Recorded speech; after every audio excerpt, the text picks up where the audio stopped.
안녕하세요. 저는 올해로 67살이 된 정미순이라고 합니다. 저희 남편은 저보다 2살이 많은 사람이에요. 이제 70을 바라보고 있는데 저희 두 사람이 만나 함께 살아온 세월이 올해로 벌써 40년을 훌쩍 넘겼습니다. 숨만 쉬면서 일상을 살아온 것뿐인데 언제 이렇게 늙어버렸는지 거울을 보며 지난 세월에 가끔씩은 한탄을 하기도 합니다. 저희 부부가 처음 만난 건 제가 20살이 되고 남편이 22살이던 시절이었습니다. 마을에 있던 조그마한 책방에서 처음 만났었는데 말 없이 조용히 책을 읽고 있던 남편이 유독 눈에 띄는 겁니다. 항상 책을 보러 책방으로 가면 그 자리에는 남편이 있었고 몇 번 마주치다 보니 이건 그냥 스쳐 지나가는 연이 아니다 싶어서 먼저 용기를 내어 말을 걸었습니다. 그때의 우연과 용기를 기점으로 인연을 이어가다가 연애를 하고 결혼을 하게 됐고 남편은 원래부터 준비하던 공무원 시험에 당당하게 붙어서 안정적인 직장을 다니기 시작했습니다. 그리고 떡두꺼비 같은 아들도 하나 낳았지요. 저는 출산을 하고 난 이후부터는 회사를 다니지 않고 자식을 키우는 데에만 전념했고 남편은 집에서 아이만 보고 있는 제게 못내 미안하다는 듯 이야기했습니다. 여보, 미안해. 당신도 밖에 나가서 바람도 쐬고 싶을 거고 일도 하고 싶을 텐데 뭐가 미안해 난 되려 당신이 더 힘들까봐 걱정인걸. 나야 뭐 집에서 애기 보는 게 전부인데 너무 마음 쓰지 않았으면 좋겠어. 난 지금 이 생활도 너무너무 마음에 드니까 내 걱정하지 말고 건강이나 잘 챙겨. 그렇게 평생을 살아온 저희 두 사람은 이제는 늙어서 아들 녀석을 다 키워놓고 장가를 보낸 뒤에야 겨우 숨을 돌릴 수 있었습니다. 남편이 정년 퇴직을 하고 난 후에는 연금을 받으면서 틈만 나면 같이 산책도 다니고 운동도 하고 있고 동네 실버 스포츠 모임에 나가서 같이 탁구도 치는 등 젊었을 때 같이 하지 못했던 것들을 늙어서야 실컷 하면서 살았죠. 착하고 건실하게 자라준 아들과 그런 아들을 쏙 빼닮은 착한 며느리도 종종 저희 집으로 찾아와서 함께 시간을 보내곤 했고요. 다른 집 며느리들은 결혼을 하고 나면 시부모는 나 몰라라 하는 경우가 태반이라는데 제 며느리는 그러지 않았기 때문에 저는 동네방네 며느리 자랑을 하고 다니기 바빴습니다. 세상 천지에 우리 며느리 같은 사람 또 있으면 나와보라면서요. 이렇듯 평화롭던 저희 부부의 일상에 변화가 찾아온 건 작년 가을 무렵이었습니다. 아들이랑 며느리가 살던 전셋집의 계약이 끝났는데 연장을 하려고 하니 전세금을 올려달라는 집주인의 요구에 경제적으로 여유가 없어 새로운 보금자리를 마련하기가 힘들 것 같다며 저희 집으로 들어오겠다는 말을 꺼내더라고요. 어머니, 아버지, 염치 없이 이런 말씀 드려서 정말 죄송합니다. 저희가 지금 상황이 너무 안 좋아서 집을 구할 수가 없는 상황이에요. 저희 전세금으로는 지금 전셋집 구하는 것도 역부족인데다가 사기도 판을 치고 있어서. 저희도 어머님, 아버님께 이런 부탁 드릴 생각은 없었는데 너무 창피하고 부끄러워요. 잘 사는 모습 보여드리려고 했는데 죄송해요. 상황이 어렵다는 아들 내외의 말을 이해하지 못하는 것은 아니었습니다. 충분히 힘들 만한 상황이었거든요. 아들은 중소기업에 다니다가 회사의 재정이 기울게 되면서 어쩔 수 없이 구조조정을 당했고 며느리는 출산 이후 육아를 하기 위해서 일을 그만두고 난 뒤로는 마땅한 일자리를 구하지 못해 집에만 있는 상황이었습니다. 게다가 일을 하려고 하니 또 갓 태어난 손주가 아직 너무 어렸어. 어린이집에도 맡길 수 없는 말 그대로 진퇴양난의 상황에 처해 있었어요. 아들과 며느리는 저희 앞에서 죄인 마냥 고개를 푹 숙인 채 힘겹게 말을 꺼냈고 저희는 고민 없이 고개를 끄덕였습니다.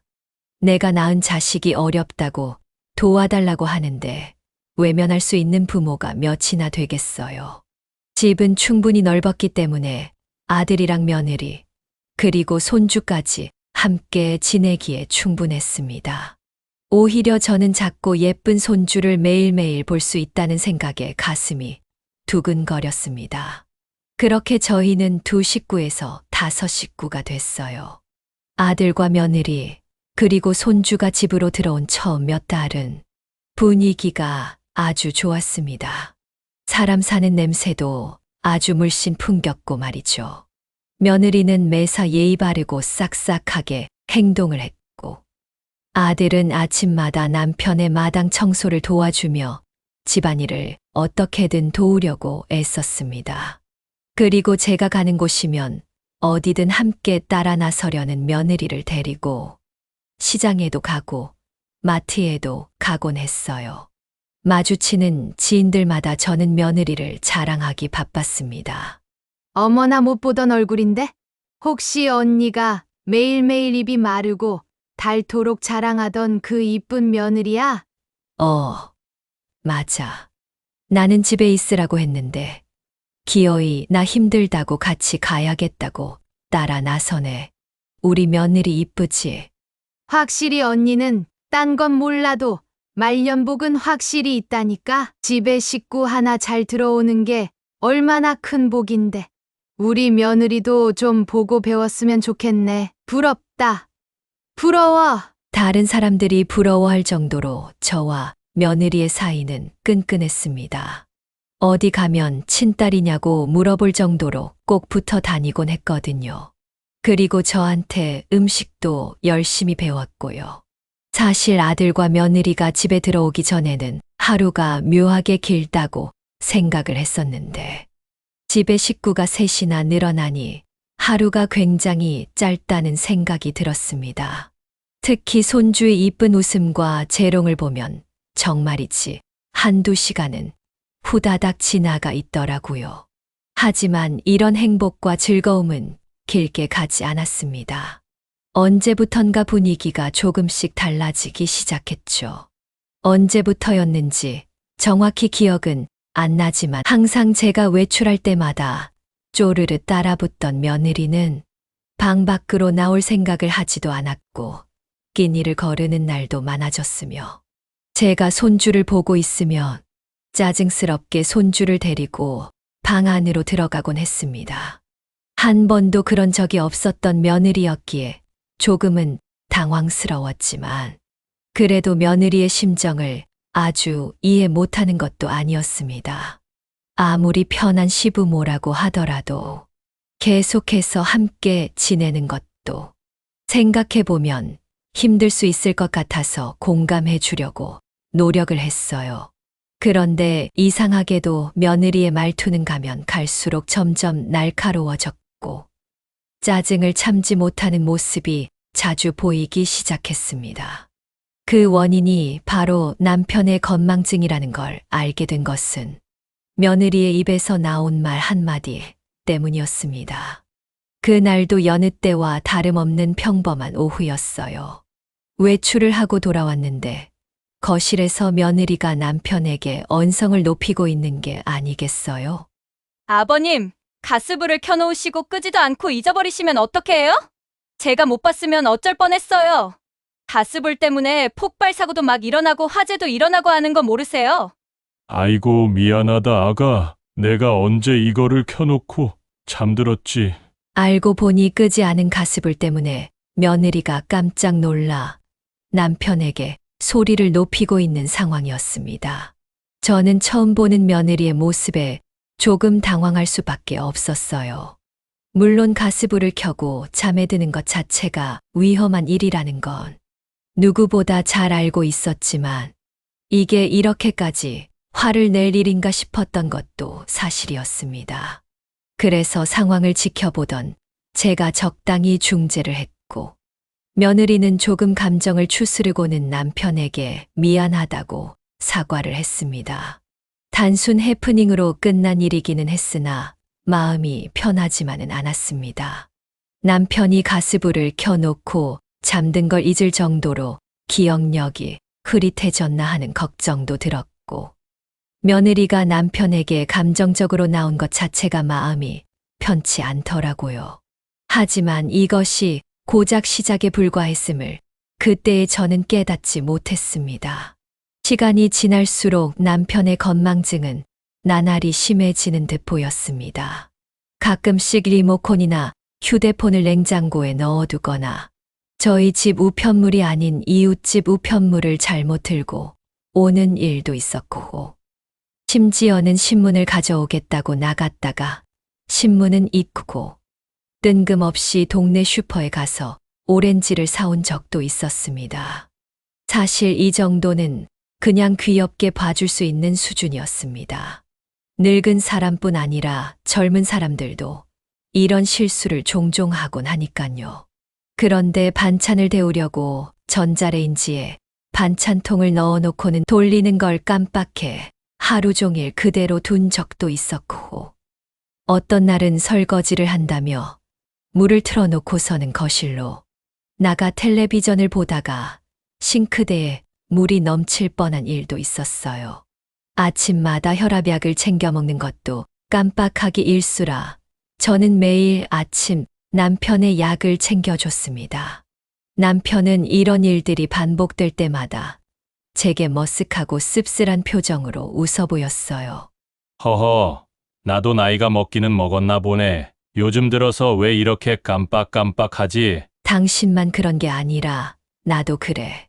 젊은 사람들도 다 똑같이 살아. 심각하게 받아들이지 마. 자연스러운 거야.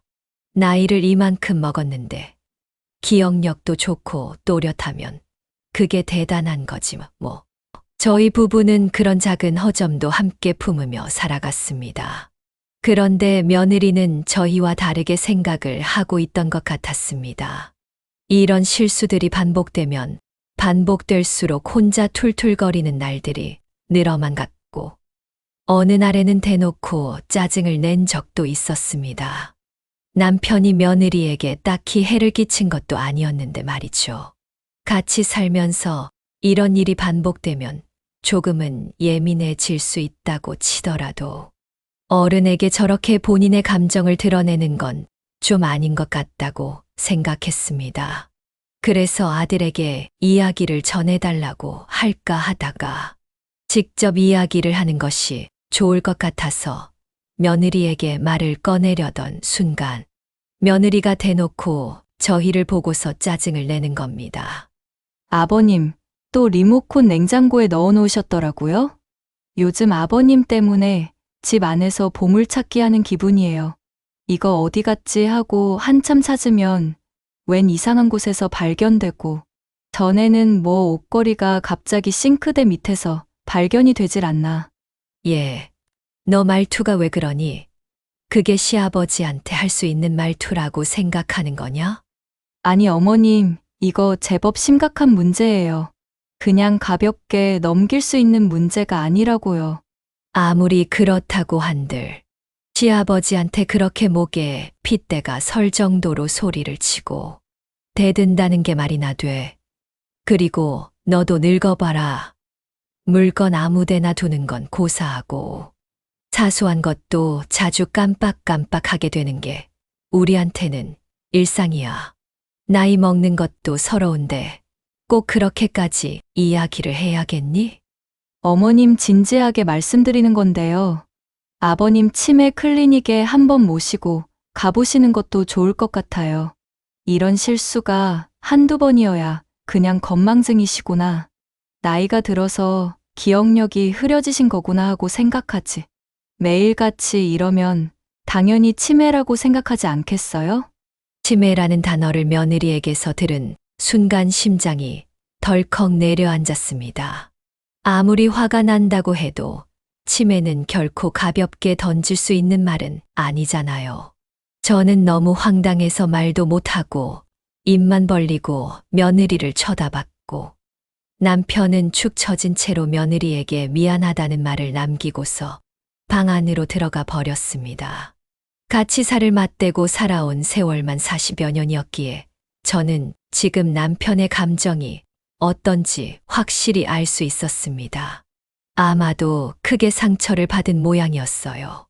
다른 사람도 아니고 하나밖에 없는 며느리가 저런 이야기를 하니 진짜 본인에게 문제가 있는 건가 하는 생각도 당연히 들 수밖에 없었겠죠. 말은 하지 않았지만 남편의 감정이 다 보였기에 저 역시도 마음이 너무 아프고 힘들었습니다. 그날 이후 며느리의 살가운 모습은 더 이상 볼 수 없었습니다. 살갑고 애교 많던 어딜 가도 저의 자랑이 되어 주었던 며느리의 모습. 대신 눈에 불을 켜고 저희를 감시하는 날선 며느리만 존재할 뿐이었어요. 며느리는 남편이 손주를 안는 것조차 허락하지 않았습니다. 아버님, 저희 승아한테 되도록 신경 쓰지 말아주셨으면 좋겠어요. 얘 친할아버지가 어떻게 손녀한테 관심을 끌 수가 있니?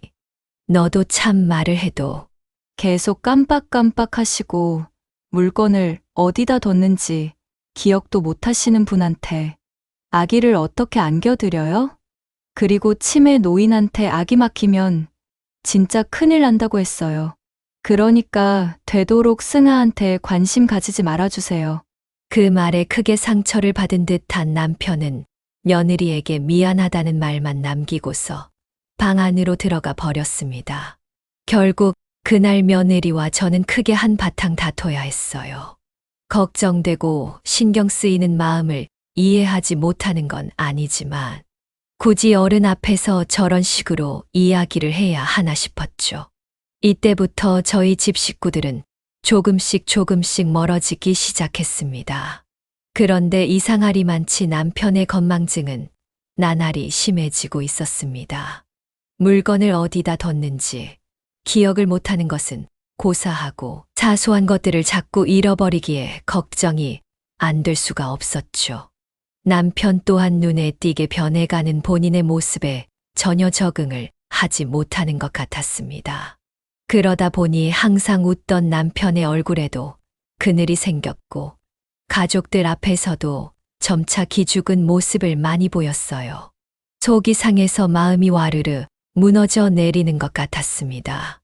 그런 남편의 모습을 며느리는 지켜만 보는 정도였지만 시간이 지나면 지날수록 남편을 대놓고 환자 취급하기 시작했습니다. 나중에는 아들에게 이런 이야기까지 대놓고 하더군요. 일부러 저희가 들으라는 듯이 말이죠. 여보, 요즘 아버님 상태가 점점 안 좋아지시는 것 같지 않아? 뭐가? 나는 잘 모르겠는데 그냥 나이 들면 깜빡깜빡하고 그러실 수도 있지. 장모님도 자주 그러신다면서. 우리 엄마는 가스불 켜놓고 잠들고 그런 건 안 해. 그리고 우리 엄마랑 아버님이랑 같아?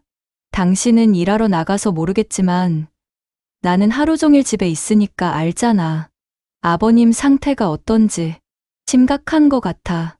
병원이라도 한번 모시고 가보는 게 좋을 것 같은데. 그 말을 들은 저는 심장이 쿵 하고 내려앉는 것 같았습니다. 며느리는 겉으로 보기에는 남편을 걱정하는 것 같아 보였지만 그 말 속에는 아주 단단한 뼈가 있었습니다.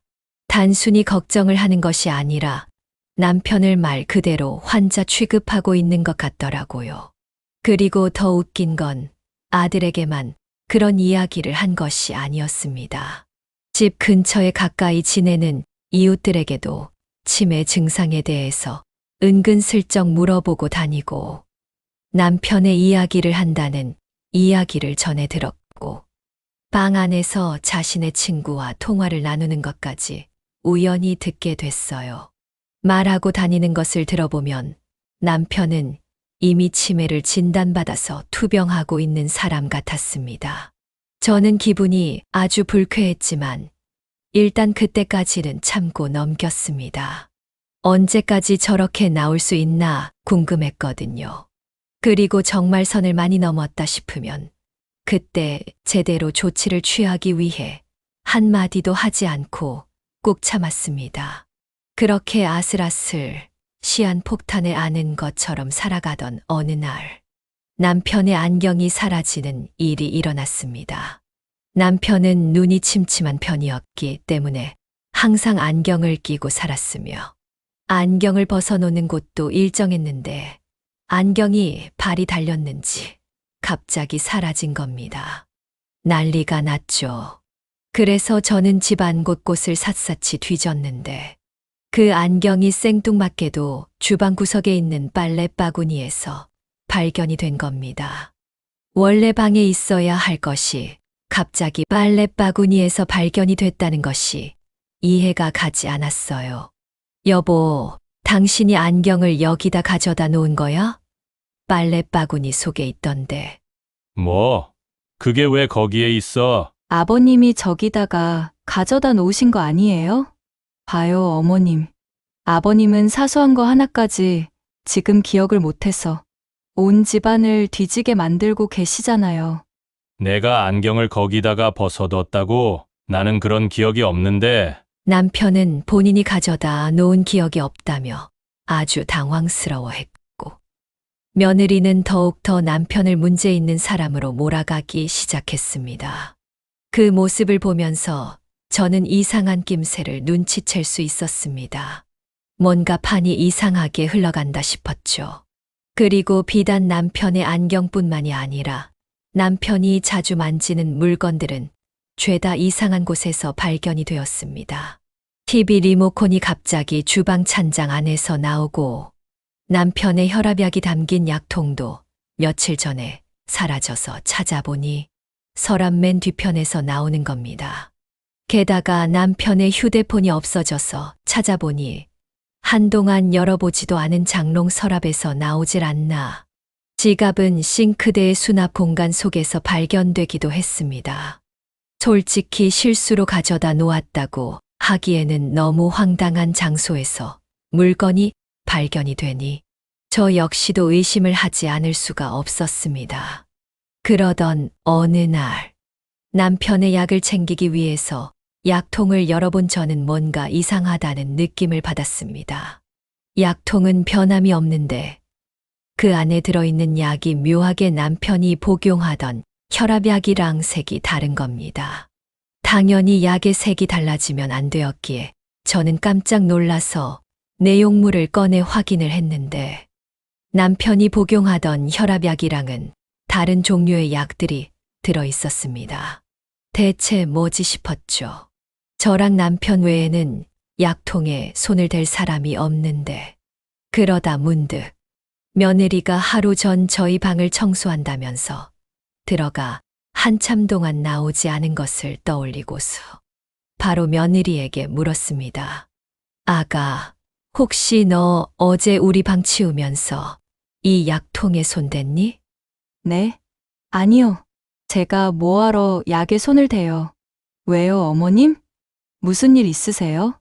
아니, 원래 이 안에 혈압약이 들어가 있어야 하는데 다른 약이 들어가 있길래 혹시나 싶어서 물어봤다. 참 귀신이 고칼 노릇이네. 이게 대체 무슨 약이지? 어머님, 저한테 보여주시면 제가 약국 가서 무슨 약인지 알아볼게요. 아니다. 내가 가서 물어보면 되지. 밖에 비도 오니깐 제가 가서 여쭤보고 올게요. 어차피 여기 코앞이라서 멀지도 않고요. 약통 이리 주세요, 어머님. 제가 금방 다녀올게요. 며느리의 행동은 누가 봐도 수상한 사람 같았습니다. 그래서 저는 끝까지 약통을 주지 않으려고 했지만 며느리는 힘을 줘서 그것을 빼앗아 갔습니다. 저는 혹시라도 그 약에 대한 흔적이 있을까 쓰레기통을 열어봤지만 이미 깨끗하게 비워져 있는 상황이었습니다. 그리고 잠시 후 약통을 들고 나간 며느리가 들어와 약이 변색된 것이라면서 걱정하지 말고 새로 처방을 받으면 된다고 말해줬습니다. 그날 이후 저는 며느리를 더욱 신경 쓰기 시작했습니다. 여간 수상한 것이 한두 가지가 아니었기 때문이었죠. 그리고 남편도 많이 신경이 쓰였습니다. 이전과는 많이 달라진 본인의 모습에 적응이 되지 않는 듯 한참을 축 처져 있기도 하고 한숨을 푹푹 내쉬기도 하면서 밥을 먹다가도 멍하니 허공을 바라보곤 했거든요. 그리고 어느 날은 한탄을 하듯 제게 이렇게 이야기를 하는 겁니다. 여보, 당신이 보기에도 내가 많이 이상해 보여? 아니, 당신 하나도 안 이상해. 누구나 나이가 들면 그럴 수 있다니까.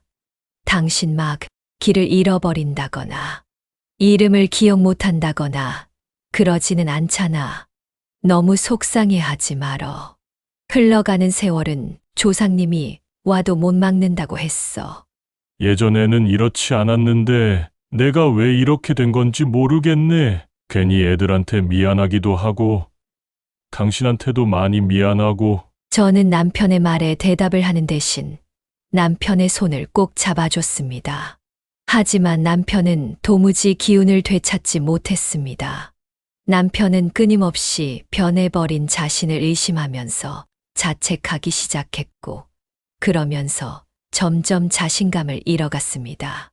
행여나 가족들 앞에서 말실수를 할까 걱정이 되어 정말 필요한 내용이 아니라면 대화도 거의 하지 않았고, 밥을 먹으면서도 말 한마디 하지 않고 밥만 먹었으며 방 안에 덩그러니 혼자 있는 시간이 많아졌습니다.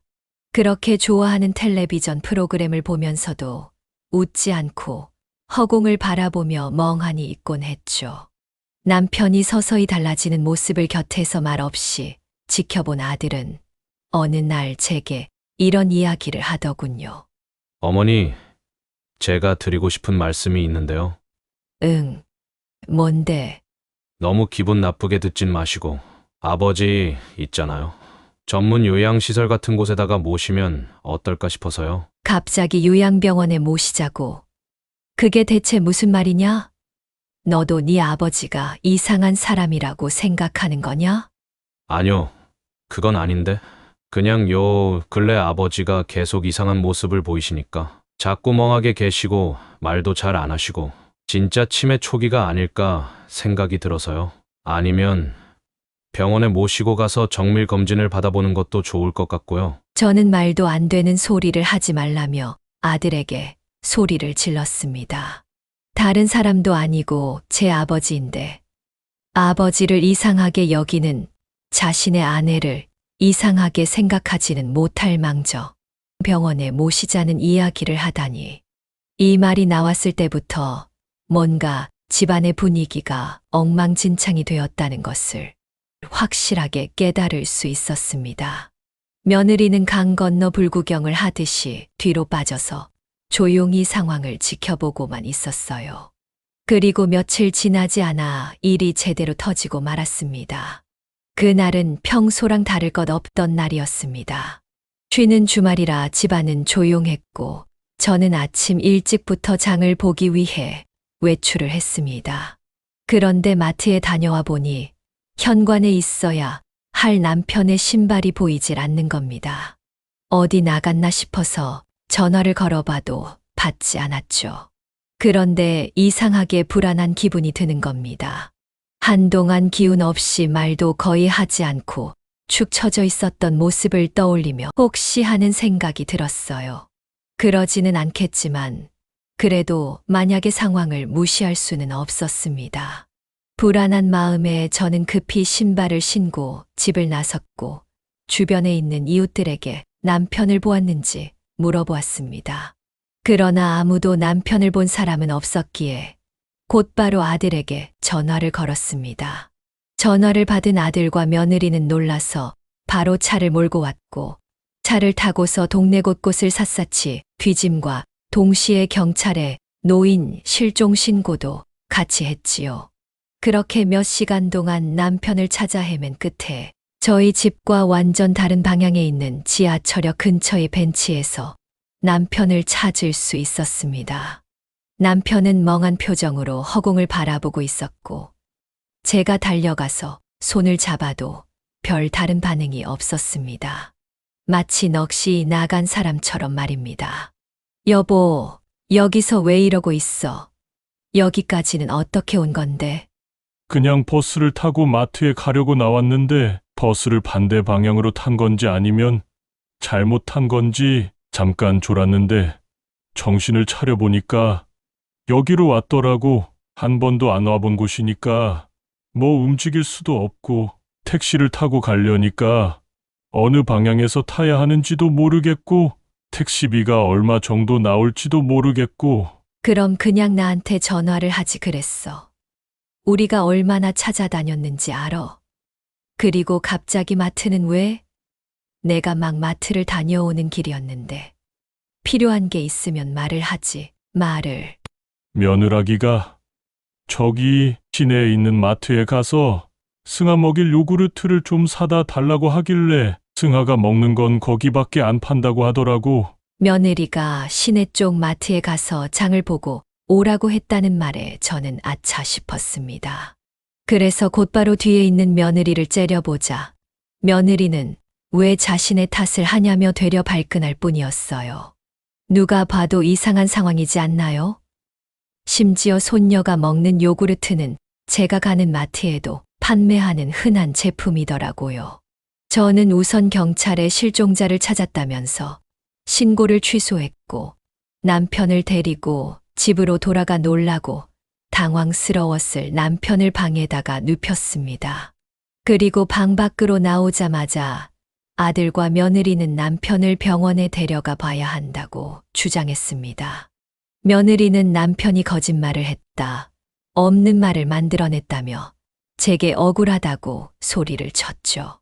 어머님, 이거 정말 상황의 심각성을 좀 아셔야 해요. 저희가 이상하고 예민하고 예의 없는 게 아니라 아버님이 이상하신 거 맞다니까요? 승아, 애미야. 지금 네가 이렇게 소리를 지를 자격이 있다고 생각하냐? 다른 건 몰라도 네 시아버지가 나한테 거짓말을 할 사람은 아니다. 아무리 그래도 없는 이야기를 지어내서 며느리를 곤란하게 만드는 시아버지가 세상 천지에 어디 있단 말이야? 어머니, 그러지 마시고 정말 병원에 가서 검사라도 받아봐요. 아버지 하나 때문에 지금 온 식구가 주말 대낮부터 이게 무슨 고생이에요. 아버지가 허언을 하신 거든 아니든 그런 건 상관없고 지금 아버지의 상태가 정확히 어떤지를 아는 게 중요한 것 같아요. 너까지 정말 이러기냐? 네 아버지 치매 아니래도. 제가 치매라고 단정 지은 게 아니잖아요. 그냥 인지장애 검사만 받으러 가는 건 일반 사람들도 다 할 수 있는 거예요. 어머니, 만약에 아버지께서 치매가 맞다고 하면 빨리 치료를 해야 하지 않겠어요? 치매 환자 돌보는 게 얼마나 힘든 건지 어머니도 잘 알고 계시잖아요. 맞아요. 저희가 괜히 그러는 게 아니라고요, 어머님. 어머님도 그렇고 아버님도 그렇고 저희도 그렇고. 앞으로 일상생활이 조금이라도 더 편해지려면 검사를 받아보시는 게 맞아요. 결국 아들과 며느리가 수없이 설득을 한 끝에 저희 가족은 근처에 있는 치매 노인 센터로 가서 인지능력 검사를 진행하게 됐습니다. 저는 남편이 치매가 아닐 거라고 확실히 믿었지만 한편으로는 불안함이 없잖아 있었습니다. 혹시라도 정말 남편이 치매라면 어쩌지 하는 걱정 말입니다. 그리고 센터에서 상담을 진행할 때 남편의 상황에 대해서 이야기를 하는 건 아들과 며느리였습니다. 아무래도 자식과 며느리가 더 객관적으로 상황을 판단할 수 있지 않겠냐는 이유에서였죠. 거기에 대해서 저는 아무런 말을 얹지 않았습니다. 이미 센터에 찾아온 것만으로도 충분히 힘들었으니까요. 그리고 남편은 곧바로 1시간 정도의 검사를 진행했으며 검사가 끝난 후 결과를 들으러 갔을 때 의사 선생님은 심각한 표정으로 이렇게 말씀을 하셨습니다. 상담 내역을 토대로 검사를 진행했을 때 상당히 인지 능력이 떨어져 계시는 것으로 보입니다. 뇌에는 큰 문제가 없어 보이지만 보통 치매 극초기 정도의 상황에서는 내 사진으론 판별할 수 없는 경우가 많거든요. 이제 막 치매가 시작되는 단계라 보시면 되겠습니다. 잘 오셨네요. 네, 선생님, 그럴 리가 없어요. 저희 남편은 깜빡깜빡하기는 하지만 그래도 치매라는 생각이 들 정도로 심각한 문제가 있는 것도 아니었는데. 원래 치매라는 게 그렇습니다. 좀 속상하고 힘드시겠지만 지금부터라도 천천히 약 먹고 관리하시면 진행은 충분히 늦출 수 있으니 걱정하지 마세요. 저는 이해할 수 없었습니다. 남편이 치매 극초기라니.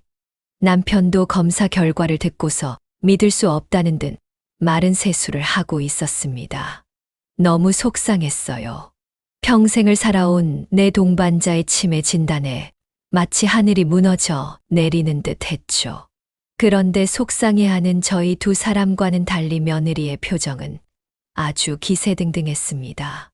마치 봐요. 내 말이 맞죠? 라는 듯한 표정이었죠. 아들, 며느리는 집으로 돌아오자마자 제게 요양원에 대한 이야기를 꺼내기 시작했습니다. 남편이 치매를 진단받은 만큼 집에서 케어하기는 어려울 것 같으니 마음 편하게 요양원에 모시고 가족끼리 자주 들여다 보자고 하더라고요. 그런데 말이 자주 들여다보자지 정작 입소를 하게 되면 얼굴 한 번 비추지 않을 것을 알았기에 저는 완강히 반대했습니다. 네 아버지 중증 치매도 아니고 손발 멀쩡해 정신 멀쩡해 말 잘해 밥 잘 먹어 요양원에 들어갈 이유가 없다. 아직 초기라고 하니까 약 먹고 관리만 잘하면 될 거고 너희한테 귀찮은 일 안 시킬 거니까 걱정하지 말아라. 그런 게 아니잖아요, 어머니.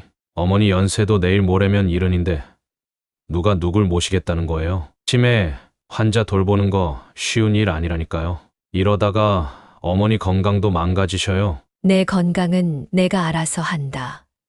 너희한테 귀찮은 일 시키지 않을 테니까 걱정하지 말래도. 어머님, 제발 부탁인데 이성적으로 좀 생각하세요. 감정적으로 나선다고 해서 달라질 수 있는 일이 아니잖아요, 이건. 어머님을 위해서도, 저희를 위해서도, 그리고 아버님을 위해서도 요양원에 들어가시는 것이 맞아요. 잘 생각해 보세요. 저는 너무 속상해서 눈물을 흘렸습니다.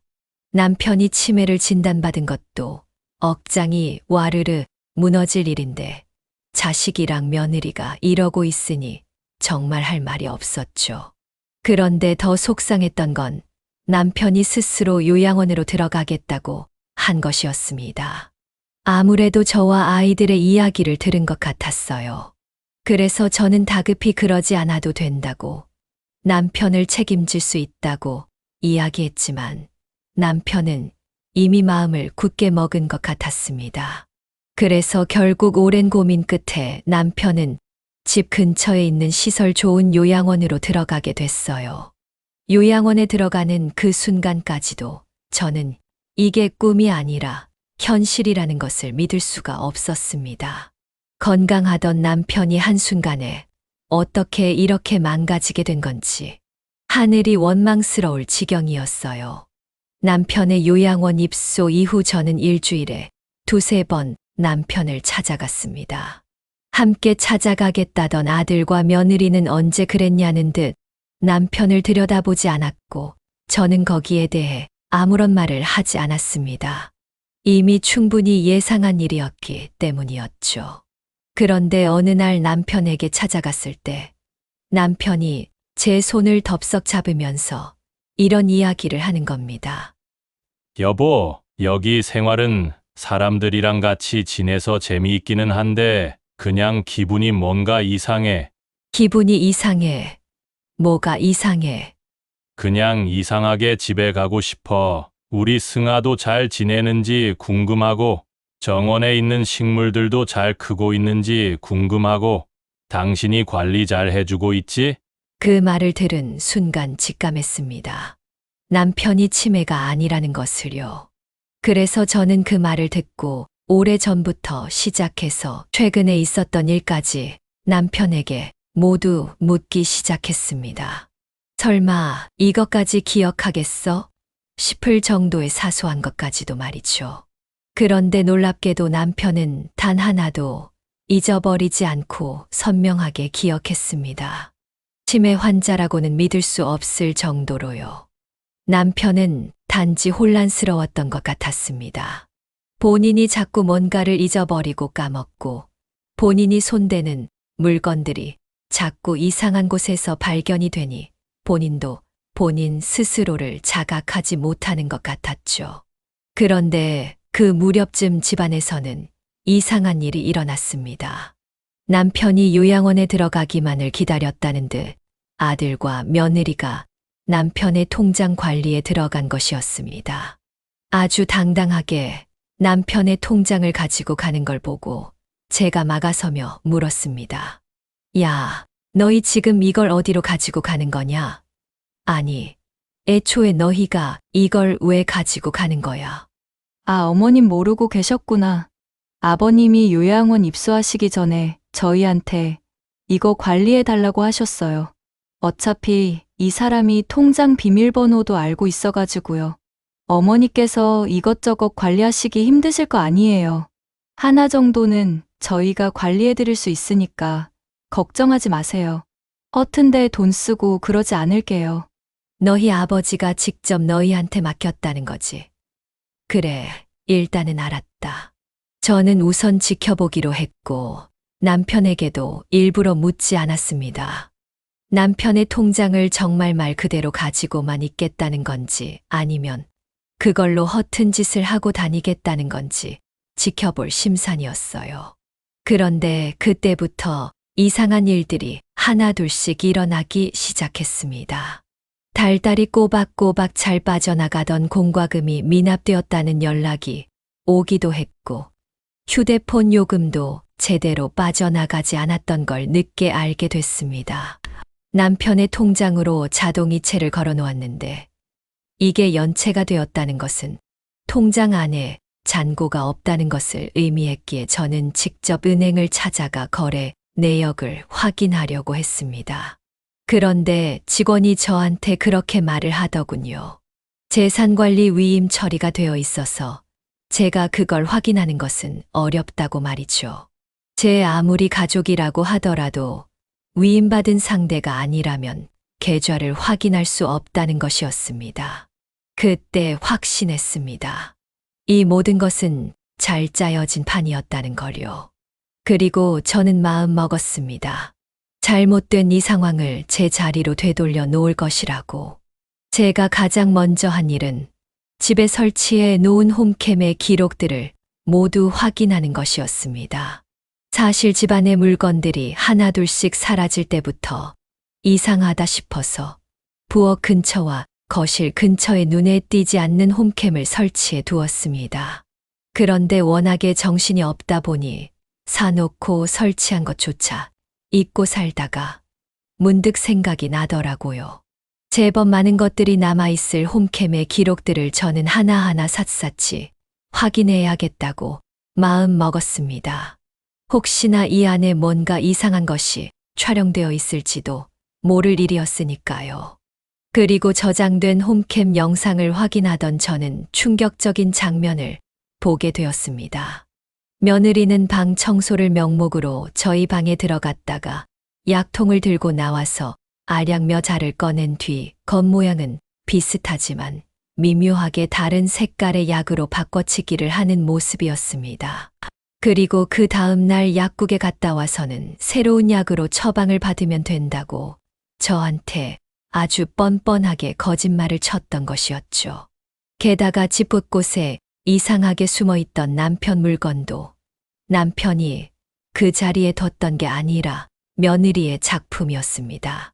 며느리는 남편의 안경을 일부러 부엌에 있는 빨래 바구니 속에 밀어 넣어 놓았고 휴대폰은 냉장고 안에 넣는 장면도 확인할 수 있었습니다.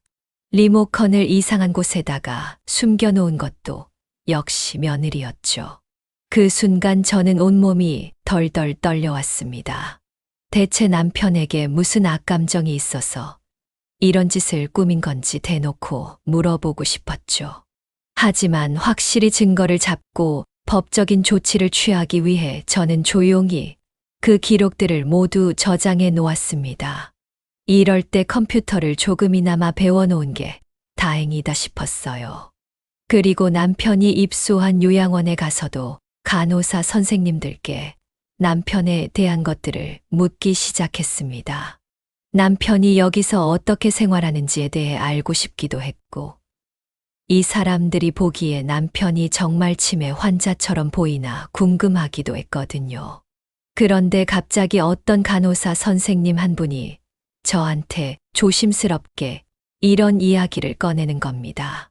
저기, 보호자분. 제가 이런 이야기를 드려도 될지는 모르겠는데, 저희끼리도 그런 말 계속했었어요. 아버님은 다른 분들에 비해서 너무 괜찮으신 것 같은데, 왜 여기로 들어오신 거지? 하면서요. 왜요? 뭐 때문에 그렇게 생각했어요? 대화를 걸면 말도 잘 받아주시고, 여기 분들하고도 너무 잘 지내시고, 무엇보다 치매 초기로 들어오신 건데, 기억력도 너무 또렷하세요. 활기차시고요. 저희 내부 프로그램도 엄청 적극적으로 참여해 주시고 해서 여기 계실 분이 아닌 것 같은데 왜 들어오셨지 싶었거든요. 저는 간호사 선생님의 말을 듣고서 다시 한번 확신했습니다. 남편은 치매라는 병에 걸린 것이 아니라 마음의 상처를 입은 것이었어요. 그리고 마지막으로 요양시설에 남편의 치매 검사를 요청했습니다.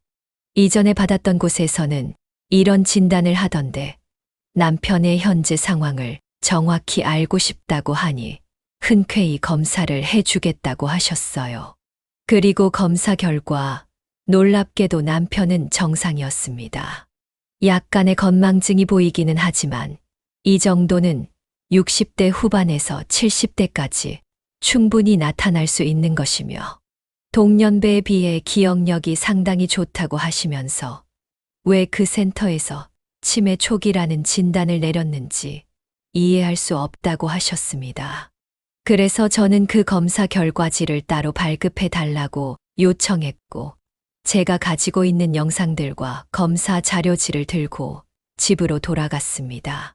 이제는 제대로 결판을 내야겠다 하는 마음으로요. 저는 그날 저녁 아들과 며느리를 거실로 불렀습니다. 그리고 말 없이 검사지를 던져줌과 동시에 노트북으로 그동안 기록되었던 홈캠 영상들을 보여줬습니다. 며느리가 남편의 물건을 함부로 손대는 장면들이 가득 담긴 그 영상을 말이죠. 아들은 그 영상과 검사 기록지를 보고 묘한 표정을 지었고 며느리는 사색이 되어 저를 바라보고만 있었습니다. 저 어머님, 제가 다 설명드릴게요. 이게 어떻게 된 일이냐면요. 네 이야기를 먼저 듣는 것보다 우리 아들의 얘기를 먼저 들어봐야 할 것 같구나. 너는 이걸 보고 어떤 생각이 먼저 드냐? 어디 한번 이야기해 보거라. 저는 할 말 없습니다, 어머니. 그런데 이거 하나만 보고 집사람이 잘못했다고 하는 것도 좀 아닌 것 같아요. 검사 결과는 그 치매 센터에서 오진을 한 것일 수도 있는 일이고요. 그래. 그러면 네 아버지 요양원에 입소하는 그 순간부터 통장 가지고 간 건 어떻게 설명을 할 거고 통장을 위임받은 거는 어떻게 설명할 셈이냐? 아버지한테 물어보니 너희한테 위임한 적이 없다고 하던데. 그러면 너희가 은행에다가 제출한 위임장은 허위로 기록된 것일 테고. 너희 그거 범죄인 건 알고서 저지른 거냐? 어머님, 아버님은 치매시잖아요. 본인이 저희한테 위임해 주신 걸 어떻게 일일이 다 기억하시겠어요. 기억을 못 하시는 걸 수도 있죠. 지금 이렇게 내가 증거들을 다 가지고 왔는데도 오리발을 내밀겠다. 이거지? 너 생각보다 아주 뻔뻔한 애였구나. 그래, 잘 알겠다. 너희가 잘못을 인정하지 못하겠다면 나도 다 방법이 있지. 저는 검사 결과지와 노트북을 덮어두고 바로 집을 나와버렸습니다. 그리고 변호사 아들을 두고 있는 친구에게 전화를 걸어 상황을 설명한 다음 그 집으로 찾아갔습니다. 마침 친구의 아들은 쉬는 날이었기에 편하게 저희 상담을 진행해 줄 수 있었고 그동안 있었던 일들을 한치도 빠짐없이 설명하면서 증거 자료들까지도 모두 보여줬습니다. 간호사 선생님이 얘기해 준 것들과 홈캠 자료, 그리고 치매 센터에서 진단한 내용과 요양원에서 진단한 내용에 차이가 있는 것까지 보여주니 자료를 천천히 살핀 뒤 제게 이렇게 말해줬습니다. 약을 바꿔치기 한 것부터 시작해서 위임장을 허위로 작성해 은행에 제출하여 통장 관리 위임을 받은 것, 그리고 통장 안에 있는 돈을 인출했다는 정황이 보이는 것과 의료기관의 오진까지 하나부터 열까지 모두 법적으로 위반되는 사항이 있다고 하더군요. 법적인 절차를 밟을 수 있다는 말을 들으니 저도 모르게 눈물이 주르륵 흘러내렸습니다. 왜 진작에 더 적극적으로 알아보지 못했을까? 홈캠을 설치해 놓았던 걸 잊지 말았어야 하는데 스스로에 대한 원망 때문에 계속 눈물이 나더라고요. 제가 정신만 똑바로 차리고 살았어도 남편을 치매 환자로 몰고 가는 며느리를 제대로 잡기만 했어도 이런 일은 일어나지 않았을 텐데 말입니다. 반평생을 같이 살아온 사람이에요. 그런 사람을 저는 계속 혼자 외롭게 뒀어요. 아내라는 사람이 이렇게 남편한테 관심도 없고 제대로 챙겨주지도 못하고 너무 미안하네요, 정말. 괜찮습니다. 그리고 관심이 없었던 게 아니에요. 정말 관심이 없고 제대로 챙겨주시지도 않았다면 계속해서 진실을 모르고 계셨을 거예요. 앞으로 어떻게 해결할지에 대해서 잘 생각해봐요. 제가 옆에서 끝까지 도와드릴게요. 저는 고개를 끄덕였습니다. 더는 시간을 지체할 이유가 없었습니다. 평온했던 가정을 이렇게 한순간에 무너뜨린 것을 지금이라도 바로잡기 위해서라면 기꺼이 법적 절차를 밟을 준비가 되어 있었습니다. 그리고 마음속으로 굳게 다짐했습니다. 이 악순환을 반드시 끊어버리겠다고 말이죠. 그날 이후 변호사와 저는 본격적인 대응을 시작했습니다. 남편이 입소한 요양원 측과 치매 검사를 진행한 센터에 공문을 보내 남편이 어떻게 입소를 하게 되었으며 치매를 진단한 기록과 그 당시의 보호자 상담 기록, 보호자 동의서, 원본 등을 요청했고 동시에 은행에도 통장 거래 내역 조회와 통장관리 위임장의 진위 검증을 요청했습니다. 치매센터에서 돌아온 답변은 환자가 식구들을 위험에 빠뜨릴 만한 행동들을 반복했으며 물건도 자주 잃어버리는 데다 길을 잃는 일도 빈번하여 가족들을 고생시켰다. 그리고 바지에 실수도 많이 하는 편이다. 라는 상담 기록이 있었다고 했습니다. 며느리가 그런 식으로 남편을 만들어버린 것이었죠. 그리고 입소를 한 이유도 위와 비슷했습니다. 치매를 앓고 있으며 식구들이 케어를 할 수 없다는 이유로 입소하였음. 이라고 적혀 있더라고요. 게다가 은행에서 확인을 요청한 통장 거래 내역서에는 남편의 계좌에서 아들의 계좌로 돈이 오고 간 기록들이 빼곡했으며 위임장은 위조로 판명되었다고 했습니다. 변호사님은 모든 증거를 수집하여 경찰에 고소장을 접수했고 수사기관은 고소장을 접수한 후 며느리와 아들을 불러 신속하게 조사를 진행했습니다. 며느리는 조사를 받는 동안 자신의 잘못은 하나도 없다며 완강히 범행을 부인했지만 제가 제출한 홈캠 영상과 간호사 선생님들의 증언 녹취록, 그리고 조작된 서류 증거들 앞에서 결국 무릎을 꿇어버렸습니다. 나중에는 형사님이 제게 이런 말까지 해주시더라고요. 조사를 진행했는데 처음에는 본인 잘못이 없다고 하더니 하나하나 밝혀지니까 자기 입으로 실토를 하더라고요. 이렇게 해서 나중에는 어머니 재산까지 빼돌릴 생각이었다고 집에 며느리가 아니라 도둑을 들이셨네요. 그렇네요. 지금이라도 바로잡길 천만다행인 것 같아요. 결국 며느리와 아들은 사문서 위조 및 행사와 각종 혐의들로 불구속 기소되었고 재판에서는 징역형 집행유예와 사회봉사 명령을 받았습니다. 그리고 법적인 처벌을 받은 아들 내외와 함께 살 수 없다고 판단했기 때문에 저는 두 사람을 집 밖으로 내쫓았습니다. 평생 얼굴 보고 살고 싶지 않다고 죽어도 연락하지 않을 거라 단호히 말하자 아들과 며느리도 할 말이 없는지 고개를 푹 숙이고 아무 말도 하지 않더라고요. 천륜을 끊는다는 건 어려운 일이라는 걸 알지만 여러분들 같아도 제 아버지를 치매 환자로 만들어서 요양원에 들여보내는 것도 모자라 위임장까지 위조해서 돈을 빼앗는 자식이랑은 얼굴도 안 보고 싶을 거라 생각합니다. 남편은 요양원에서 나온 후 대학병원에서 다시 한번 치매 검사를 실시했고 결과는 치매와 무관하며 스트레스로 인한 건망증 증상이 있음이라는 판정을 받았습니다. 말 그대로 뇌이상이나 인지장애가 아니라 스트레스 때문에 건망증이 심해진 것이었죠. 결과를 듣고 집으로 돌아온 날 남편은 저를 꼭 끌어안아 주면서 이렇게 말했습니다. 여보, 그동안 내가 얼마나 속상했는지 몰라. 정말 내가 이렇게 한 거라고? 내가 한 게 맞다고? 이런 생각을 수도 없이 했었는데 당신이 나를 믿어줘서 너무 고마워. 아니야. 내가 좀 더 잘 알아보고 적극적으로 대응했어야 하는 건데. 내가 먼저 나섰으면 이런 일도 일어나지 않았을 텐데 미안해. 그래도 이제 다 끝났으니까 행복하게만 지내자. 그날 이후 저희에게는 다시금 활기가 찾아왔습니다. 5에서 2로 줄어들었지만 그런 건 전혀 문제가 되지 않았어요. 남편이 다시 돌아왔고 남편에게 아무 이상이 없다는 것. 저는 그거 하나만으로도 충분했습니다.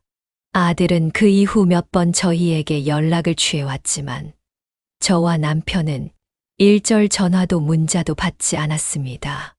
아니, 아예 차단을 해버렸습니다. 반성을 할 기회조차 주고 싶지 않았거든요. 굳이 하지 않아도 될 고생을 한 걸 생각하면 자다가도 천불이 날 지경이었습니다. 저희의 일상은 이제 다시 새롭게 시작될 겁니다.